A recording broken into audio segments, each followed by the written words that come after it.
ये हालत है लॉ एंड ऑर्डर की। जीरो टॉलरेंस बोलने वाले जीरो हर चीज में हो गए हैं। जो कह रहे हैं गरीबी से मुक्ति, वो जब उत्तर प्रदेश को बीजेपी से हम लोग मुक्ति कर देंगे तब इन चीजों से सबसे मुक्ति हो जाएगी। सर, जो लोग शिक्षक भर्ती 69,000 शिक्षक भर्ती के बच्चों को, अभ्यर्थियों को लतखोर कहते थे, अब वो स्वागत कर रहा है हाईकोर्ट के आदेश का। नहीं, उन्हें तो खड़े होकर के सड़क पर सभी 69,000 वाले बच्चों को माला पहनानी चाहिए कि उनके संघर्ष की वजह से ये परिणाम आया है। केशव जी भी कर रहे हैं स्वागत। देखिए, आप अननेसेसरी अपने चैनल चलाने के लिए उनका नाम मत लिया करो। वो कुछ है ही नहीं। वो क्या है, मुख्यमंत्री जी डांट देंगे तो अभी चुप हो जाएंगे 2 मिनट में। सच्चाई है, मुझे किसी ने बताया कि अगर वो डांट दे मुख्यमंत्री जी तो पता ही लगेगा वो डिप्टी सीएम है कौन। और नहीं मानते आप पता कर लेना। सर 19,000 जो लोग हाईकोर्ट का इम्प्लीमेंट करेंगे तो उसमें 19,000 लोगों को बाहर देखिए ये हाँ, मेरे बहुत महत्वपूर्ण बात है जो बात आप कह रहे हो। मैं इस बात को थोड़ा सा पीछे ले जाता हूं। बीजेपी की नियत और मंशा हमेशा रही है कि खिलवाड़ हो, लोगों में एक दूरी बने, लोगों में झगड़ा लगे, लोगों में बंटवारा हो, लोगों के बीच में खाई पैदा हो। सबसे पहले जब मेरिट से भर्ती पुलिस की हुई थी, उस समय जो परिणाम बना था वो पहले जो व्यवस्था थी आरक्षण की, उसके तहत बना था। पूरा रिजल्ट बना हुआ कोर्ट में रखा था, क्योंकि हमारी सरकार नहीं बनी समाजवादियों की और बीजेपी की सरकार आ गई। उस समय तक यह फैसला आ गया था कि जो पिछड़े और दलित के लोग हैं उनको अपनी कैटेगरी में रखना पड़ेगा, उस कैटेगरी से बाहर नहीं जा सकते हैं। हालांकि वो सुप्रीम कोर्ट का फैसला था। हालांकि मूल भावना जो आरक्षण की उसके खिलाफ थी, मूल भावना से खिलवाड़ लगातार भारतीय जनता पार्टी कर रही है। तो जो बच्चों का रिजल्ट घोषित हुआ था, वो पहले वाला जो रिजल्ट बना था जिसमें जनरल में भी बच्चे आए थे, बैकवर्ड और दलित, वो रिजल्ट बना था। 4 दिन बाद रिजल्ट बदल दिया बीजेपी की सरकार ने और उन्होंने कहा कि नई जो व्यवस्था सुप्रीम कोर्ट के माध्यम से आई है उसके माध्यम से रिजल्ट बनेगा। तो उस समय 1800 बच्चे पिछड़े और दलित के लोगों की नौकरी चली गई थी, क्योंकि जब जनरल से वो नीचे आएंगे तो उस कैटेगरी के बच्चों को बाहर निकाल दिया जाएगा। तो ये जितना कुछ घोटाला और घपला किया है, इस सरकार की जिम्मेदारी है।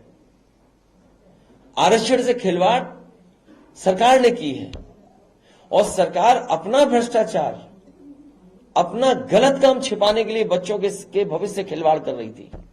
ये मुख्यमंत्री की जिम्मेदारी है और मुख्यमंत्री जी अगर रास्ता नहीं निकाल सकते 69,000 का तो उन्हें कुर्सी छोड़ देनी चाहिए।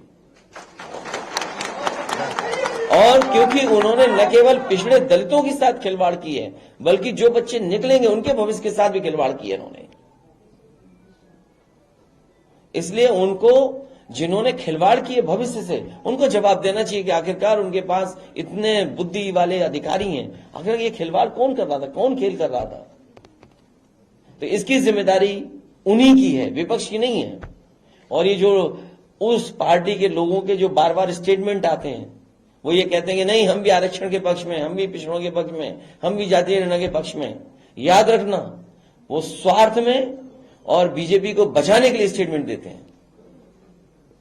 हम तो आपके माध्यम से अपील करेंगे, जितने पिछड़ रहे दलित भाई लोग हैं बीजेपी, वो सब छोड़ करके आ जाएं और पीडीए परिवार को बढ़ाएं। लगातार अयोध्या दौरे पे है, आज भी अयोध्या तीसरा चौथा दौरा कर रहे हैं। देखिए, उन्होंने क्या कहा, गरीबी से मुक्ति। देखिए, बहुत बहस लंबी करने की जरूरत नहीं है।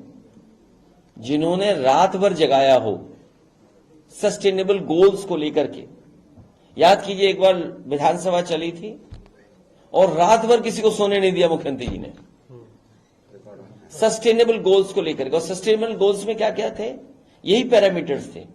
पॉवर्टी एरेडिकेशन का था और तमाम जो यूएन की तरफ से जो मानक है उन पे कितना हम खड़े हैं, उस पे बहस थी। आखिरकार दिल्ली और लखनऊ वाली सरकार मिलकर के क्या कर रही है, सवाल ये है। अब वो कहीं जाएं, जनता नाराज है और जब जनता नाराज होती है डेमोक्रेसी में तो कोई भी बचा नहीं सकता उन्हें। वो सत्ता से बाहर जाना ही जाना है। अब लेटरल एंट्री वाले जान जाएंगे, मान लो अयोध्या वाले लोग, तो भाई लेटरल एंट्री के बारे में तो अयोध्या वाले लोग भी जान जाएंगे ना।